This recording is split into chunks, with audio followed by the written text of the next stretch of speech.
Doctor आमचं बाळ आता 1.5 महिन्याचं होणार, मग त्याला पेंटाची लस द्यायची का हेक्साची द्यायची, काय द्यायची, हा प्रश्न बऱ्याच वेळा नातेवाईकांना आईवडिलांना पडलेला असतो. नमस्कार, मी डॉक्टर अमित तलारी. 1.5 महिन्याला ज्या लसी आपण देतो त्याच आपण परत 2.5 महिन्याला आणि 3.5 महिन्याला देतो. आणि त्या लसींमध्ये काय असतं, तर त्या लसीमध्ये ज्याला आपण त्रिगुणी म्हणतो किंवा ट्रिपल म्हणतो, ते ट्रिपलचं इंजेक्शन येतं. त्याच्यामध्ये 3 प्रकारचे जे आजार असतात त्याच्यावरती उपचार होतो. एक म्हणजे टिटॅनस, दुसरा म्हणजे पर्टुसिस किंवा डांग्या खोकला आणि डिफ्थेरिया. ह्या 3 आजारांच्या बरोबरच मेंदूज्वराचा एक जंतू असलेला हिब नावाचा जो जंतू असतो त्या हिबचं आणि काविळीचा हेपॅटायटिस बी, हे 5 आजार मिळून जे तयार होतं त्याला आपण पेंटा म्हणतो.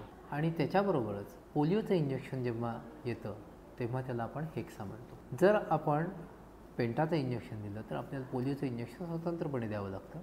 हेक्साच्या इंजेक्शनमध्ये ते सगळे एकत्र असतात. कोणत्या पद्धतीनं द्यायचं ही गोष्ट निराळी आहे, पण ही सगळी जंतू त्याबद्दलची प्रतिकारशक्ती आपल्या बाळाला मिळणं हे अत्यंत महत्त्वाचं आहे. धन्यवाद.